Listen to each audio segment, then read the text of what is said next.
Yes, I am. What does this mean? I know, but I don't know how to explain it. I don't.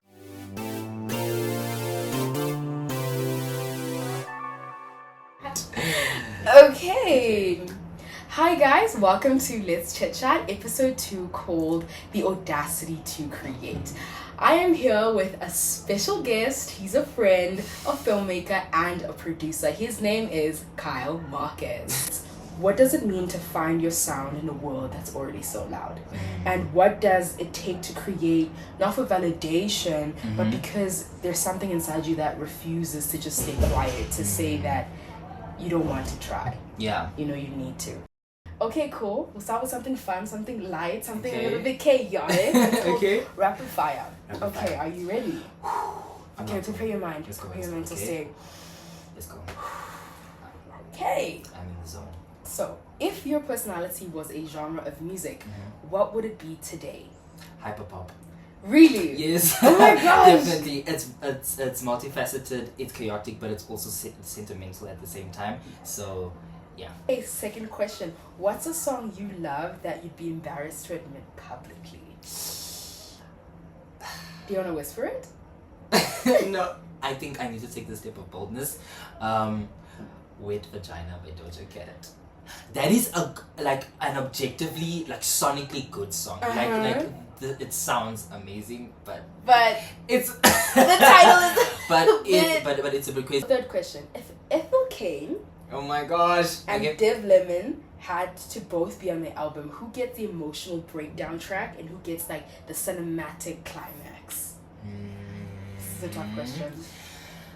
Who gets the emotional Breakdown track? breakdown, and then who gets the cinematic climax? Yes. This is tricky because they both do it very well, those two things. But I'd have to say, Dev for emotional breakdown, and then Ethel for cinematic climax. Because if I think back to the songs on Preacher's Daughter of Ethel Cain, very movie soundtrack-esque, but Dev can transform instruments to speak to emotions viscerally, like she can make a sound speak. You know what I'm saying? I know what you're saying, and I get the Ethel Cain one. I remember we listened. You made me listen to one song. Yes, I did. I was like, wow. Yeah, so definitely she's like Ethel does movie cinematic. Wow. She does do it really yeah. well. Okay, fourth question. Okay. Which one of your friends would hate the way you interpreted them in a song?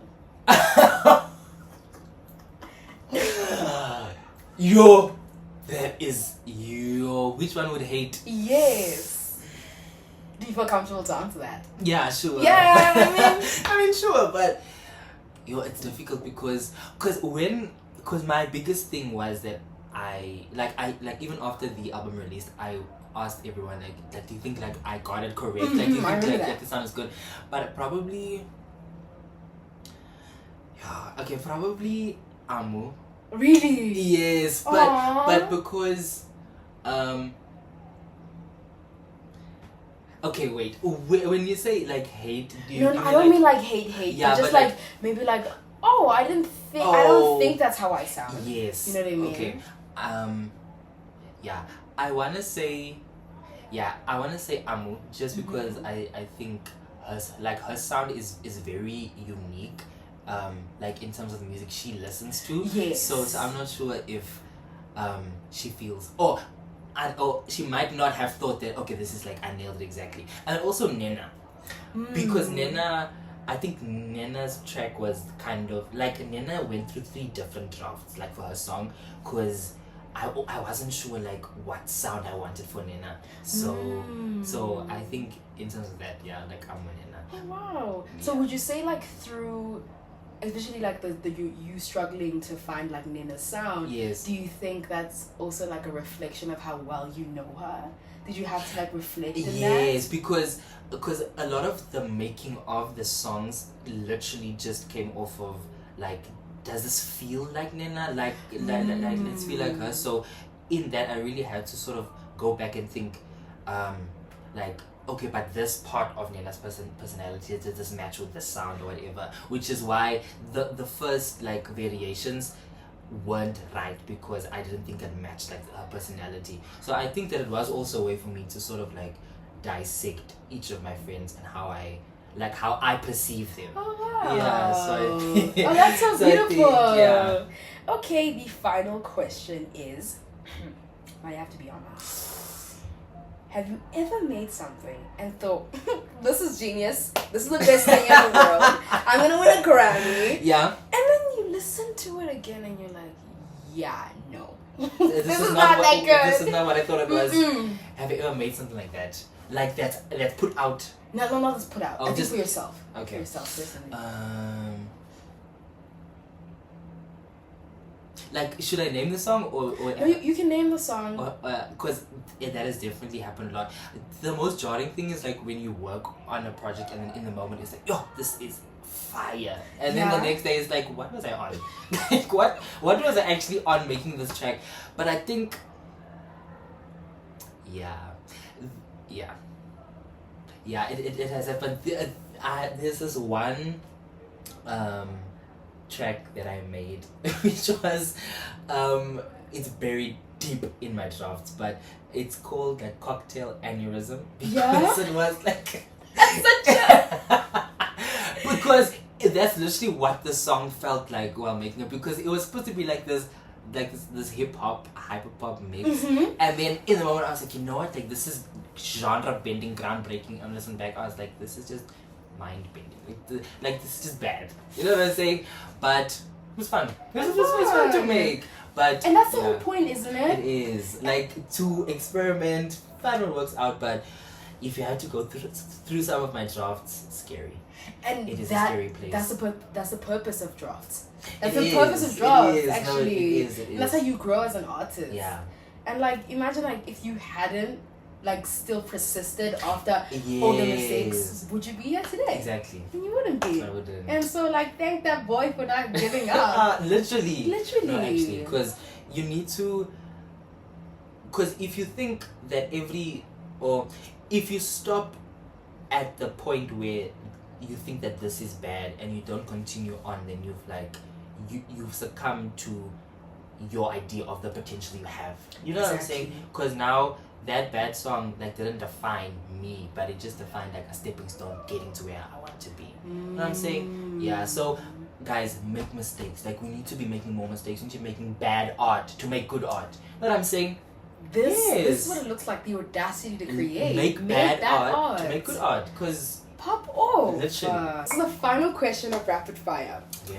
What film do you think deserves your album as its score? Yo, this is a good question. Nymphomaniac? Imagine my music on the graphic scenes of Nymphomaniac. Yeah, that would be crazy. It would be insane. I think. Okay, I'm gonna have the audacity to equate my music with the film, but I think Suspiria.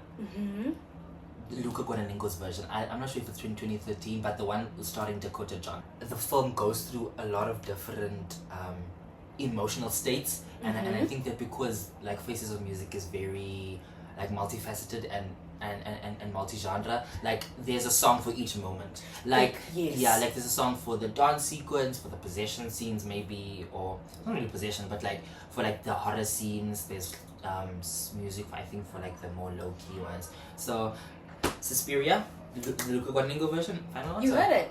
You heard it here first. Luca. So Luca! Yeah. Yes. Text me. Like, let's do a Email, real thing. cold open. Let's do a real Thank thing. you. Come on. Okay. That is the end of Rapid Fire. And we are entering the second segment of the podcast. The second segment is titled Place, Identity, and Becoming. I want to talk about where you come from and where you are now. Right? My first question is, you're from Uppington. What did that place give you as a person? In terms of my creativity, I think in terms of your creativity, in terms of your beliefs, how has that place influenced your anchors? You know? Yes. Yeah. Yeah, that is such a good question. I think that because Uppington is quite small, so there's not a lot of I guess, hubs for creatives, and there's not a lot of creativity in general. Like, of course, there are definitely creative people, but it is not as vibrant, I'd say, like as Johannesburg, for example. So I think that in shaping that one aspect in terms of my interests or the art that I resonate with was that a lot of the art or the things that I was consuming at the time was sort of avant-garde, or because it was very experimental and different in nature, because that space for art was not really there. You know what I'm saying? So I gravitated towards things that are like exciting, that are maybe not that don't follow the norm, for example, because it was, I wouldn't call it restrictive or conservative, but definitely reclusive. Like a sort of bubble. Yes, like a very small bubble. So I mean, like one example, our cinema closed down in like 2015.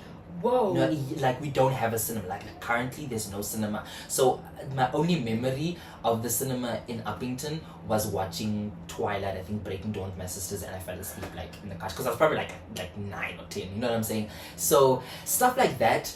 Wow. Yeah, so I think that definitely influenced my art. But I guess more generally as a person, yeah, you really have to, there is a much stronger sense of community, and I think the reliance on people. So a lot of the things, or my anchor, I suppose, comes from the people around me and in the places that shape it. Because a lot of my relationships, I guess now as well, from people back home, it's very closely related to proximity. We went to school together, we were in the same church, we went to this event together, and that sort of, yeah. So I think then with that, it sort of made me draw from people's experiences rather than my own. You know what I'm saying? And I think that is something that influences my storytelling a lot. Is that in a lot of my work, it's kind of very far removed from myself. It is very far removed from yourself when you say it, because Faces of Music is like your friend's perspective of music rather than your own perspective of music. Yes. That's quite interesting. Yeah, so then I think that definitely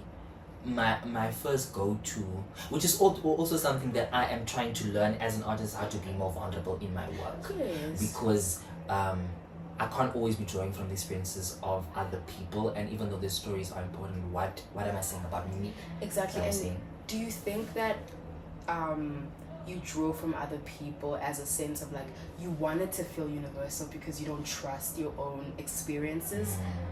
Like, do you think that maybe the reason why you aren't vulnerable is because you're afraid that maybe your experiences aren't universal? Is that a thought? I think that is very interesting and maybe self-conscious, but also I do think it comes from a place of the lack of one, or the resistance to be vulnerable. Because when you're telling someone else's story, you have that bridge where it's like, oh, but this isn't about me, but also it is about me. You know what I'm saying? And so that's why I think that I kept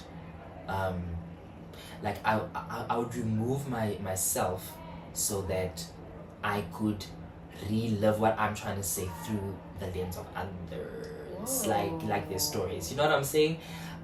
So maybe it's avoidant. I don't know. Oh, so you're saying basically you are living through other people's experiences. I guess so, because that's another thing, which I think ties back to the question is where I grew up, and this is something that I actually touched on in my portfolio submission for Wits. Really? Yes, is that the story, because the area that I grew up in was it was a majority white area. Yeah, you did say. Yes, I remember you told me. It was a majority white area, and the white area and the Kasi, for example, are polar opposites, because when you live in the majority like white area, it's very quiet. People they keep to themselves. Yes, and it's very like modern. There's no sense of community. There's no sense of community. But then when you go into like the Kasi or the other areas, it's like everyone knows everyone, and this auntie is my auntie, and there are kids playing in the street, and we are having fun with each other.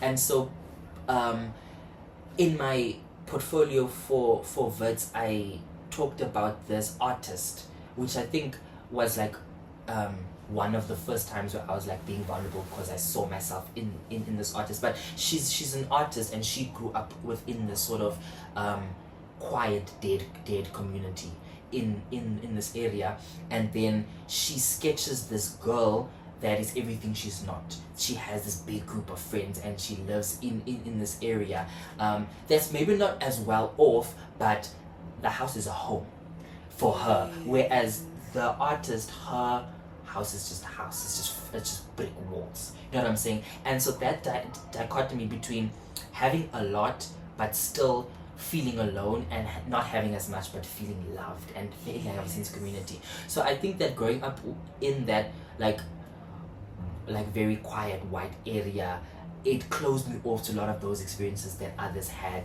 when they grew up in other areas, for example. You know what I'm saying? Because I don't really have that many memories of like playing in the streets, or like calling like my friends next door to be like, hi guys, like let's quickly go to the tuck shop, for example. It was all very closed off, and I think that caused me to look for other experiences, because the stories weren't close to me. You know what I'm saying? Weren't close to me, like do you think you found other people's experiences more interesting? Yes, and I think that also it was a way for me to vicariously live through them as well. Because they weren't close to you. Yes, because there was no need for introspection. Yeah, because it's kind of like painting on a canvas, but you only have the 3 colors that you know. But then these other stories, or these other things that you see but you're not involved in, just gives the entire color palette a new flavor. You know what I'm saying? It adds. It adds. And so that's why I think that I was more drawn to that, because yeah. What hit you first when you moved to Joburg? The busyness, like the fast-paced life of it all. There's always something going on. I think like back home, you had the peak hours and quiet, you know, but here it's like even at 11 p.m. people are doing their hustle, or they're working, or they're going to school, or doing something. And so I think that that was something that hit me quick, because it's like everything happens fast. It does. Like everything happens really fast. And then I think also just like the influx of people naturally, and also the creative expression, like the styles people have, and also just like even like the graffiti on the buildings and on the architecture. It's so much more vibrant. You know what I'm saying? Like, I thought it was really interesting. Wow. And I can't imagine, because like I've lived in like Gauteng my whole life. I was born here, born and raised. So I'm just like, I've always known busyness, like da. Exactly. So I'm just thinking about the dichotomy, the duality between two places, and having to adjust to that. Yeah, definitely. Do you think that you had to sort of work harder to find yourself in such a busy place like Johannesburg? I think that I had to adjust to the speed, because when everyone else is running, you can't be jogging, because you're going to be left behind. You know what I'm saying? And I get you. Yeah, and so I do definitely think that I had to put in more effort, like just like in everyday things that I usually would. So it was stuff like that, but I also do think it is a motivator in some way. It's kind of like when you are surfing and there's a big tide, like you can't do anything else but ride on it to get further. Yes. So do you feel more seen or more lost here? Like, and I think maybe let me be more specific, but I think there was a time, I think last year, you were like, where are all the colored people? Yeah. And I remember thinking to myself, I was like, I don't notice that. But I would say, you being a colored man, of course you would notice. Of course there was like, do you miss that sense of community of seeing people who look like you in majority in a space. Yes. Does that impact you day to day? First and foremost, it was jarring, just to see, that there's not many people that look like me, especially like within our class, like like in the university in general, but specifically like in our class, Yes. in our film class. But if it made me feel lost, I mean, I think it made me feel isolated, but not lost. Okay. Does that make sense? No, that makes sense. Yeah, because that makes sense. like I was singled out, but also at the same time, it was like, okay, this is an opportunity for me to also share my views and how I experience life, like as a colored man, but also the fear of being overshadowed by everyone else as well, because you are the minority. When you are like the minority, there is a fear that you are being overshadowed, and that's when questions like, is my story important enough? Do I have an interesting thing to say? And I think that's when these sort of like pressures and expectations come up of like, I need to work 3 times harder because I am a minority within the space, you know what I'm saying? And so it was isolating to some extent, because I think just in terms of relatability, because like people wouldn't necessarily like understand the experiences, or anyone can understand and experience, but to actually like empathize to the extent where it's like, you're like, we are the only colored people in this space, you know what I'm saying? What you mean? Yeah, so no, I don't want to say I get what you mean to like invalidate your experiences, yes, but I think that I get what you mean. Of course you would want to like find someone who is similar to you. yeah, You know, you want to find someone like who understands your experiences. yes, So, and in that being said, I think in all your projects that you've created thus far, you've had colored protagonists. yes. And is that a personal preference of like you always want to showcase colored voices and colored experiences? I think most definitely. I did. Someone close to me did actually bring this up to me, and she asked me about like why I made this choice, and I did not want it to come off as exclusionary, like I am like preferring one racial group over another, because that's never what I want to do, because we all deserve our stories to be told. Yeah, most definitely. Yeah, I definitely agree. But I think my aim or my positionality within the film industry is how the colored stories are portrayed, which is something that I also touched on for my admission into this, is that all of the colored stories that we've seen on screen always pertain to gangsterism or murder and violence, and there is a certain narrative that was created around colored stories. And I think that a big aim of mine, or like a personal vision or mission rather, is that I want to portray how multifaceted the colored experience is. Yes, so that is most definitely a personal choice, but it is never from a place of exclusion or preference, but rather just telling a story from a different perspective that did not have the opportunity to shine.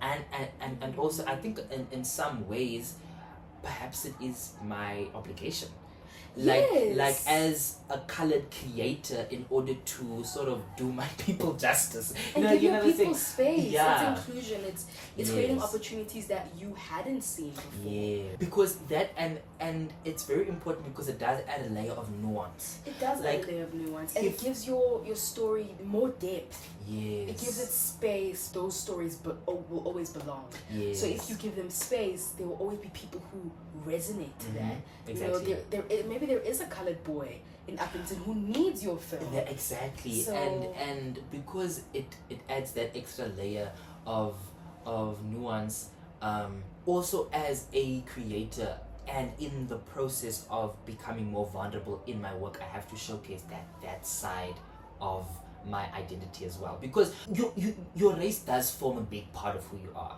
Definitely. It's not the most important, but it influences a lot.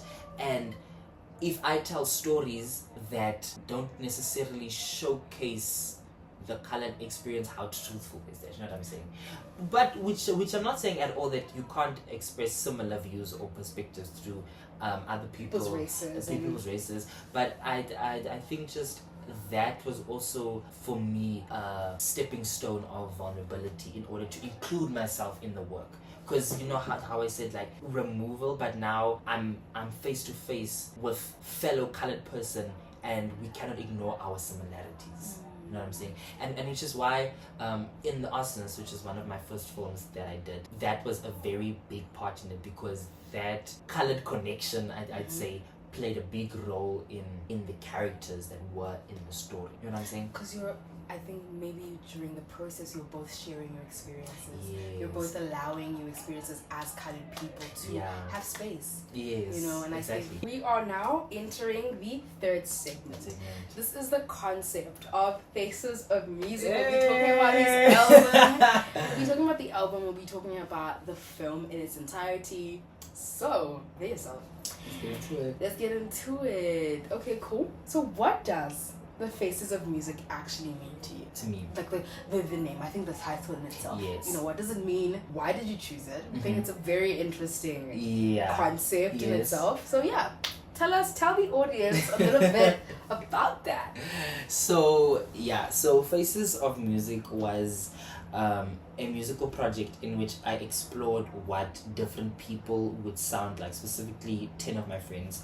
And as it says, what face do you put to music? Because I think for me, music has always been about storytelling, and so the main concept genuinely just stemmed from, I wonder what the sound would be like for a person. Like if someone were to like disappear and be reborn as a song, like what would that be? You know what I'm saying?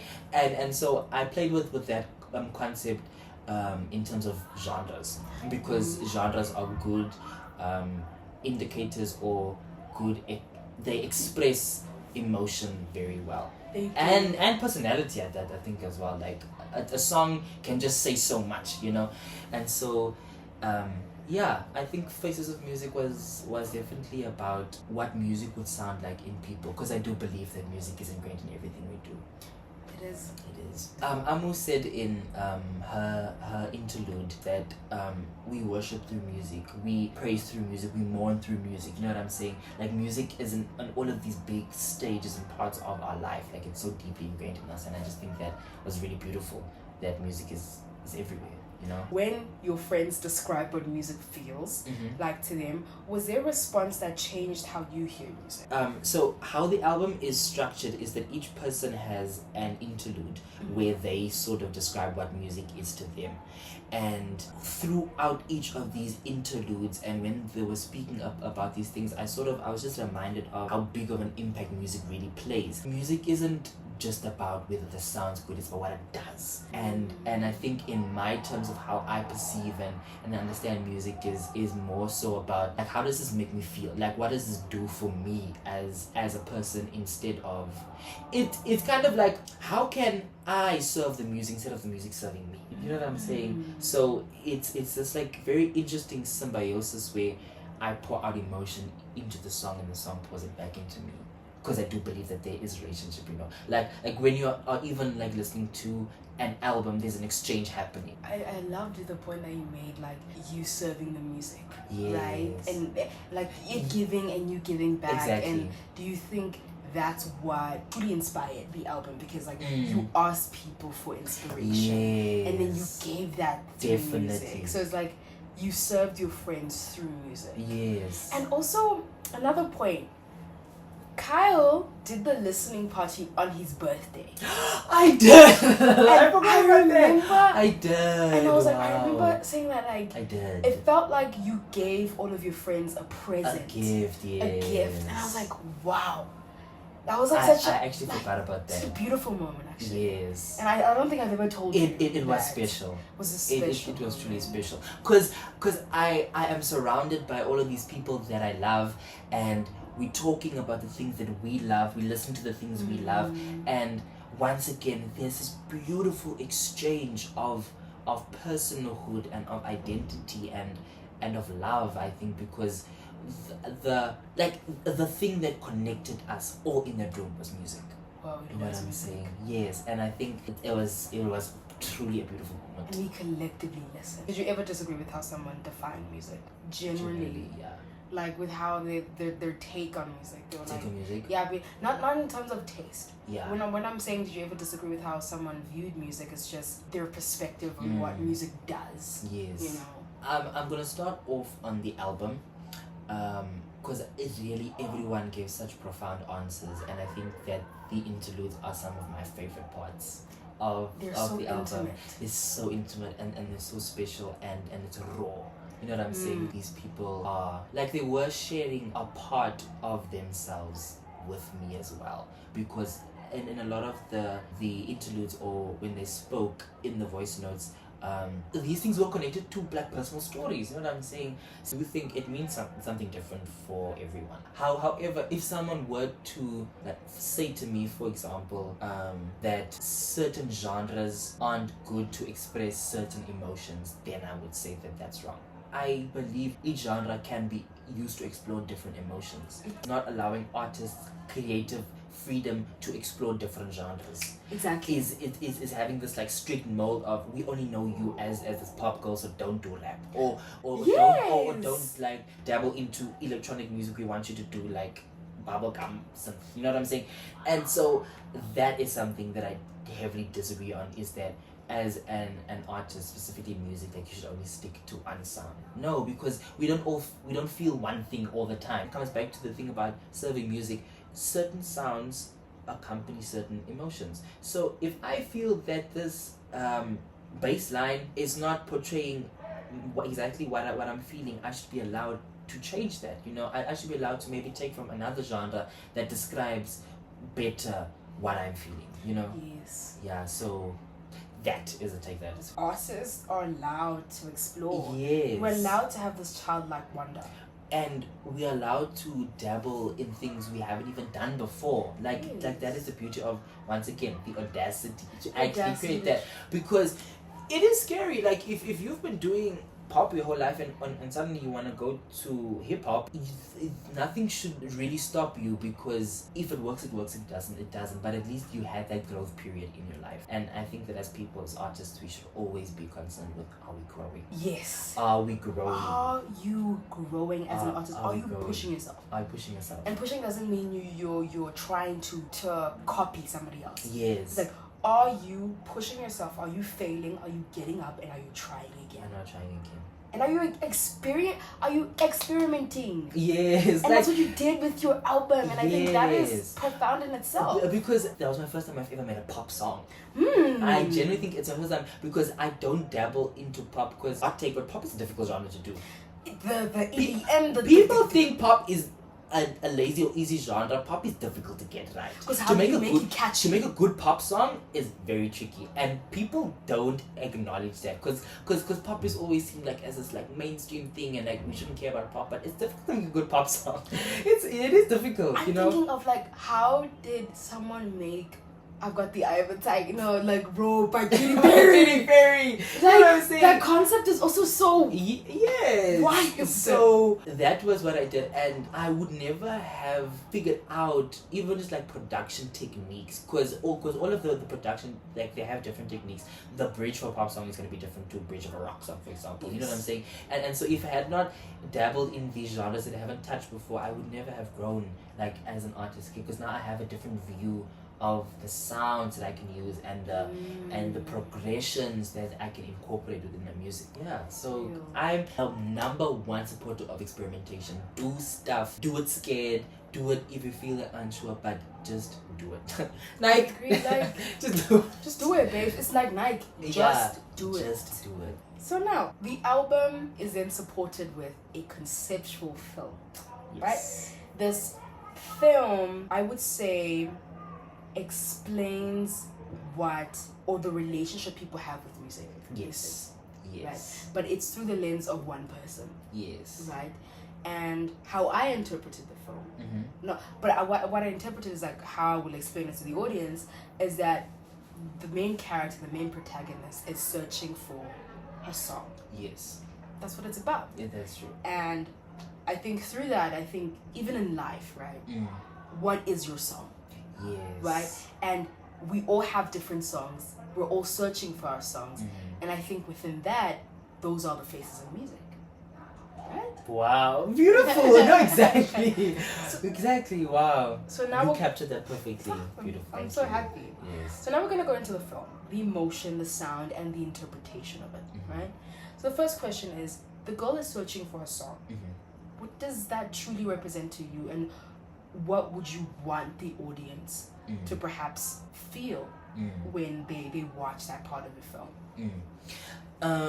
Yes, so a big part of Aria's search for the journey, I think, is that she doesn't really know what she's looking for, which is why, without giving too much of the film, is why she struggles to find the song, because she doesn't know what she's searching for. So I guess the overarching idea with Aria's character and searching for the song is sorry. I just burped.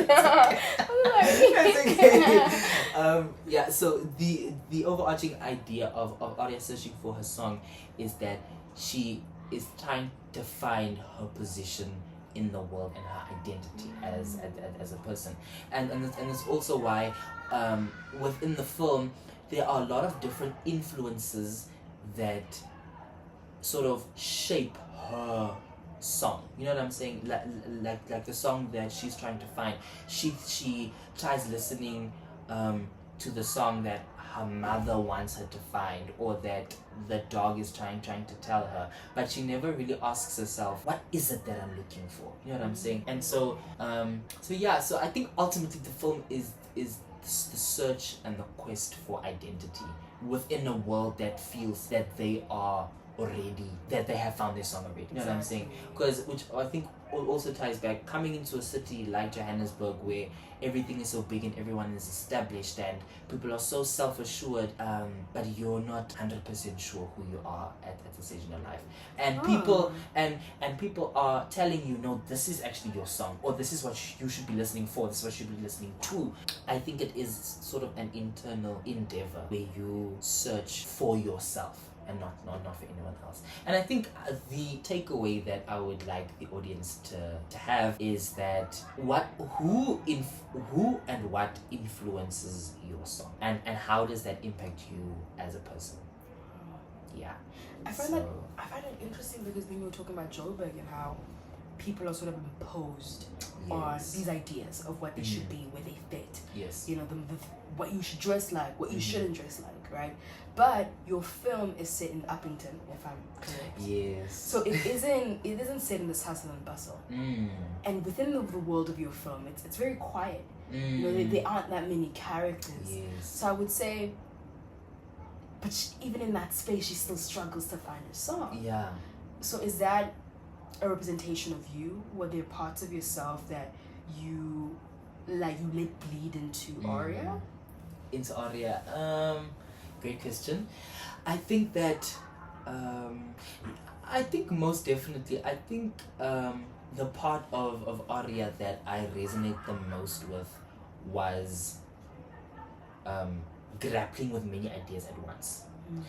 In the sense of she was looking for it here and she's looking for it there, and she was trying to do all of these things to find her individuality as Ariea, when she was just looking at the wrong place. She was looking for other people's perception of her, for other people's interpretation of herself. You know what I'm saying? And so I think that Aria's battle with trying to figure out who should I listen to, I think that I do resonate with that the most in terms of her character, because I struggled a lot with like a very bad individuality complex, where I felt that I needed to be set apart from everyone else in order to reaffirm me as a person. The metaphorical sense, my song was what bled into Ariea, was how do I find my individuality, but not in relation to other people, but to myself. You know what I'm saying? And as artists, I think that is important, because people might think your film is bad, people might think the music you make is trash, but are you satisfied with it? And if you can answer that and say, yes, I am proud of this work, then you found your song. Maybe you aren't satisfied with your work. Mm-hmm. Right? Maybe you aren't satisfied with your work, but then the question is, will you stop? Mm. Will you stop making? Yes. Because in that specific moment, Mm-hmm. you're not satisfied. Yes. You're not happy with what you've created. Exactly. Because that's not a setback. That's just that's learning. It You need is. to learn from that, and you need to progress. Yeah, because I think if we take Ariea as a character, she also continued to search. You know what I'm saying? She was like frantic and she was searching, and I think that ambition and drive is also, I think, what makes Ariea a really interesting character, is that even though you're not 100% sure where you're going, and that's okay, but you have an ambition, you have that God-given passion within you that propels you forward. Yeah. It's audacity. It is audacity. It's just that thing that drives you. Yes, bro. and I think as artist, or one thing that I would always say to an artist is, don't ever lose the reason you started. Don't ever lose the focus of your passion. Yeah, like your why is the most, like, it's important. That's what's going to ground you in the difficult times. Absolutely. When things are going tough and you feel like you've hit a creative slump, you just need to remind yourself, but why did I fall in love with this in the first place? Do I love film? Why do I love listening to music? And once you remind yourself of that passion, you get going. Your music doesn't just sit and write, it moves with it. Yes. I think from the first act you kind of see it, like the first moment. So how intentional was it? What, like when you were conceptualizing the film, where you were like, the music is gonna be, it's gonna be a character within the film. Yes, 100% the music was, I think, the basis of the film. I wanted it to be a musical, but in the sense that the world is music, you know what I'm saying? And so I tried to incorporate each sound to sort of match not only the mood but also the environment of the scene as well. And so it is, like you said, the music progresses with Ariea, and it progresses with the tone of the film. And it was very intentional in how I wanted to use the music, because the music, I think, acts as a narrator. It does. It definitely does. Like, the music, if it could be saying words, it would be detailing the story you're seeing on screen. They were the part with the dog. Yes. I was like, it's like the music is speaking for her. Yes. I was like, And, wow. and the dog is speaking music, you know what I'm saying? Yeah. And so it just, once again, it goes to the thing where music is embedded in everyday life. Because this project feels audacious, right? We're gonna be talking about audacity. I feel like we've been talking about audacity like a lot of for the entirety of the podcast, but now I want us to double down to specifically talk about audacity, to specifically talk about your why, right? Yeah. So, question one. What gave you the audacity to make something, I would say this is very personal, you know, because you were saying that throughout all your work you were living vicariously through other people. Yeah. And now, even though the protagonist, I wouldn't say is a direct reflection of you, but I feel like the motifs and the ideas and the themes within this project, both projects, is very vulnerable. It is. So what pushed you to be like, I'm ready? Can I also just add, to add to the layer of vulnerability, my mom is actually in the film. Like Aria's mom is my mom. I can understand. Yeah, so that's my mom. So once again, like, very close proximity. You know what I'm saying? So yes, but I think in terms of what made me ready, as I think just I think once again I was serving the character more than I was serving myself.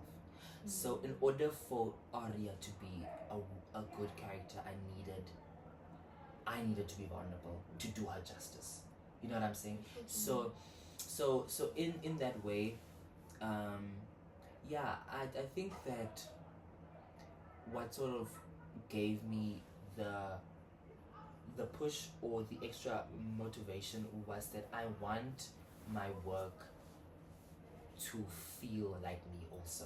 Like I want to have a piece of myself within the work. So I think it came from a place of if I had to, God forbid, like die today, and you looked at my work, would you see traces of me in there? Like, could you see, oh, like, this is Kyle's storytelling? Or if nobody praised this, would it still be worth it? Yo, 100%. There is the joy of creating. Even before it's done, when I think back even now to moments on the set, there's a scene with Ariea on the bike and we were trying to figure out the logistics how he did it because my mom was driving and we literally like hung outside of the window. I was wondering, how did you get that shot? We literally hung outside of the window, so my cousin Janae, who was the DOP, she was with the tripod like literally like hanging outside of the car, and I'm holding her legs so she doesn't fall outside. And then my mom says, guys, why don't you just open the boot and look at each other like, oh, right, you're so smart. We're so smart because we're literally like risking our lives for the shot. And so like moments like that, so precious. So wait, so with the boot shot, were you opening the boot while yes. Ariea was like shooting outside? Yeah, so we were literally sitting in the boot and the boot was open and we were driving and we were recording and Ariea was driving behind the car. Yeah, so that's how we did that shot. I love that shot.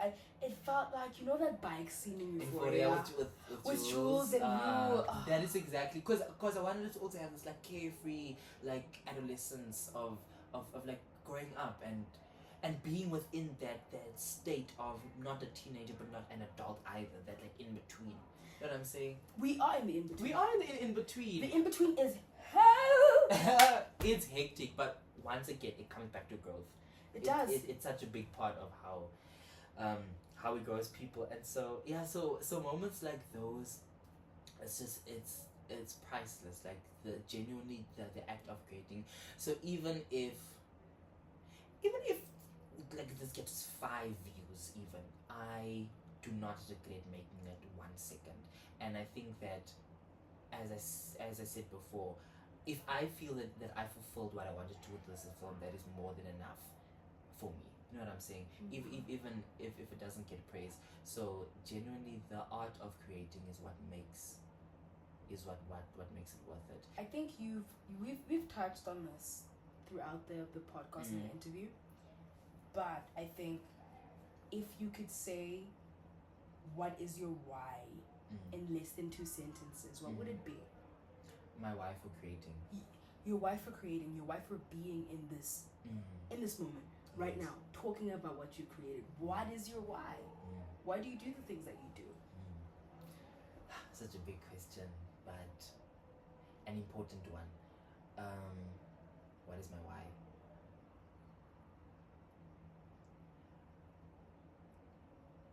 I'm trying to like shorten that into 2 sentences. No. Okay, maybe rather let me ask you about this. Let me phrase it like this.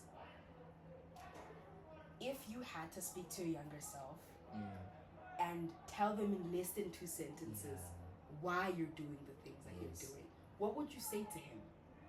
Wow, that's beautiful. I'd say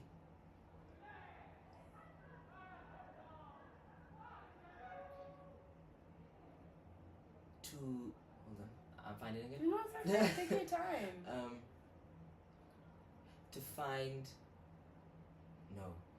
To create the space for the things you cannot name. Whoa. And what do you mean by the things that you cannot name? There are certain experiences and emotions and things that you can try to explain, but through creating visually and sonically, it encapsulates that feeling. And I keep referring back to the light sequence because I think it's a really powerful part of the film. But that light sequence, for example, I cannot put into words what it means to me, but it's so impactful to me. You know what I'm saying? And I think that to my younger self, to create the space for the things you cannot name and find yourself through that also. So it's about discovery, I think. It is about discovery, and we live in such a time where we constantly want to give name to everything. We want to label everything we're feeling. We want to. We really do, hey? We therapize everything. Yes. You know, it's like, oh, I'm this, so that makes sense because I have this. But it's just okay to be like, I'm feeling like this and I don't know. Yes. I'm doing this and I don't know where I'm gonna end up, but I'm gonna do what I'm doing right now because I need to do it. Yes. You know what I mean?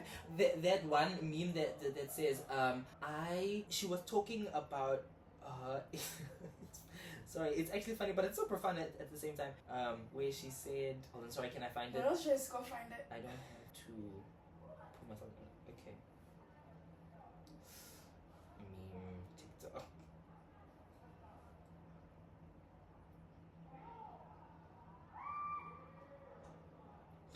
Oh no! You know what it said? What? It said, wait, but it's to make sense to me. TikTok. Okay, so I don't know the full context, but this girl was explaining something that she did, and then someone was like, okay, but why would you do it like that? And she said, hey, so it actually only has to make sense to me for me to do it, and I don't feel like explaining it to anyone else. Love that. That is amazing. Please can you send me that? Like it's actually so profound, and it was in the comment of I actually found it. So she said, I'm getting 365 buttons, one for each day, because I want to do more stuff and I'm scared of time, so I want to be more conscious of it. And someone was like, there's actually an easy way to do this. Well, like, why are you using buttons? She said, hey, it always makes sense to me for you to do it, and I don't feel like it's making sense to anyone else. And that is, like, genuinely, I think that encapsulates art. It does encapsulate art. Because it only has to make sense to me. It only has to make sense to me. And for me to do it. And I think the key word is for me to do it. Yes. Because not for you to understand. Yes. Like, for you to understand, it has to be universal. Yes. But for you, as the individual, to actually to create that. And that's what you're saying is that, like, applying these labels, it sometimes, like, halts us from actually fulfilling our potential, or like actually doing big things, because it won't always make sense, but that's the beauty of it. So for you to actually do it, it only has to make sense to you, because other people, if I had to pitch my idea for pieces of music to like a studio, I would have gotten a few like weird reactions, because it might not be a very like commercially successful film, but for me to do it, it makes sense to me. But you know what I'm saying? It has to make sense. Yeah, so that was my motto for the year. Only like it's babes, so create. Hey. I feel like labels are like inhibitors. They are. They're inhibitors really because you say I am this, therefore you don't have to do introspection. You don't have to you don't have to do the work in order to understand why you feel like that. Why you're doing the things that you're doing. You're like, no, figure it out. Figure it out. It's too easy. It's too easy to put a label on yourself. And the same thing with like musical genre. So because you're using the label trap, it has to sound a certain way, and you can't move from that like structure. You know what I'm saying? But if you don't put that label and you just make music, you can say this is trap inspired or this is hip hop inspired, but it doesn't have to completely just be that. You know what I'm saying? And we should give ourselves that breathing room to like not be solely defined by one thing. By one thing, exactly. Wow. Yes. Okay. Through every pursuit, through every creative act, through every creative decision, it is to some extent emotional. You know. So, I think what I would ask, what was the emotional journey of creating your project? Yeah. I think it definitely had to do with how I wanted to portray certain things, in that there is a weird line between like being vulnerable but also overshadowing that with your work. Does that make sense? So in the sense of you are being vulnerable, but also at the same time, this is only a piece of what you are showing. So then I think for this film, the emotional journey that I was on was, how do I put myself out there but also maintain a piece of myself that only I understand, which is where I think the bits where the film is more interpretive come in, because I also want the freedom of like having that piece to myself where it's like, okay, only like this is for me, you know what I'm saying? And so that was difficult, or rather emotionally taxing, because I really had to figure out how can I best do the story justice without exploiting myself. Whoa. Yeah. Now we're closing. Okay. Now closing. Okay, guys, so we are now entering the closing segment of the episode. Right. So have you found your song yet? Are you still in pursuit of you? Wow. I guess that's a fair question, because I subjected Ariea to finding a song. You know he did subject I Ariea subjected Ariea to find a song, so touche. I remember we were speaking earlier about drafts. Yes. I think I do have a draft. So, and I think I'm continuously working on that draft and starting to add in elements that sound more like me. A very like metaphorical answer, but to put it simply, I think yes. I think I am finding my song, but the song is always changing. You know. So, wait. I think I'm also going to argue with my question a little bit. Is that I don't view life as a song. I feel like life is a soundtrack. Exactly. And we are in pursuit of our songs in certain moments of our lives. That's true. Because I feel like I'm not disagreeing with you in any way, but I think maybe talking to the people who would watch this, the audience, it's just like, you're not a draft, right? Yes. The moments that you've had prior, your memories, your experiences are songs. Exactly. Within the soundtrack of your life. Yes, because even in a film score, it's not one song for the entire film. It has is different one moments, song. and each moment accompanies a different space within the film and certain times. Yeah, within the film. So would you change your answer? Are you still? I think if I had to define it with one track, because even in music, like a single song, there is also variation. You get verse, pre-chorus, chorus, bridge, and so all these different things. But also, I think the cool thing about a draft is that it has history versions. You know what I'm saying? So point 1, point 2, point 3, and then in each of these like versions, you can go back and listen to how the song sounded when I worked it in a week ago versus when I worked it in today. You know, so I think that most definitely, like, we aren't drafts, but we are full bodies of work that are being worked on constantly. But I think that the idea of like reviewing your previous draft versions and histories is like very interesting, because it's introspection.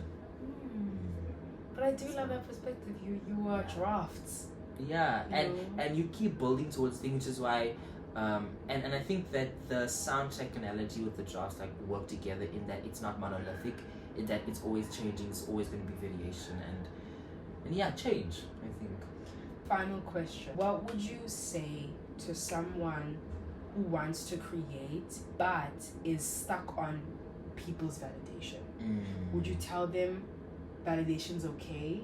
Would you tell them to only truly want to be validated by themselves or validated by their community? I think that, and I'm going to refer back to what I said earlier as well, is that remember why you want to create in the first place. And remember where your passion and your drive stems from. And once again, if you're the one to watch what you have created and you would enjoy it, I think that is a good indicator. Martin Scorsese also once said that I make movies for myself because I enjoyed it. You know what I'm saying? Yes. Which is... It sounds self-involved, but I don't think it is. Yeah. I don't think it is. I think you are the individual who took the effort to start. Yes. You know why. Yeah, know why exactly. So when you are reviewing your film or you are engaging with your art as well, do you like it? If you like it, whether someone else validates you or not, you will still appreciate what you have created. So I genuinely think, in like less than 2 sentences, if you are scared to create because you are unsure of whether people will like it, ask yourself, if you were to only impact 3 people, would that be enough for you? Because I believe that even if one person resonates with my film, then I've done my job. If one person likes a song that I've made, then I am fulfilled. Have you fulfilled the purpose of creating, which is, for me, it is making people feel? That is 100% at the top of everything that I do. Even if people don't care, will you still pursue your art? Yeah. Why do you do it? Yes. Why should people constantly look back on why they do it? Yeah. Are you fulfilled with what you have created? Like, do you appreciate it when you look back at what you have created? Are you proud of that certain thing? And is it a true reflection of what you are trying to do? The takeaway is Yeah. show up as the truest version of yourself. And that is authenticity. Authenticity is saying, I don't know, but I will persist. Authenticity is saying, I'm not quite sure, but I will create. Authenticity is also saying that I might not know how it's going to end up, but I will continue. Yes. And I think, honestly, that's what it's about. That is what it's about. And despite validation, try. Yeah. Despite validation, try, because that is audacity. That is audacity That in is its audacity. simplest form. It is trying despite people not getting it. It is trying despite people not validating you. Yeah. And through that trying, people will resonate with it because Exactly. your heart was in it. And I think that is one of the most important things is to have the audacity to say, take the risk.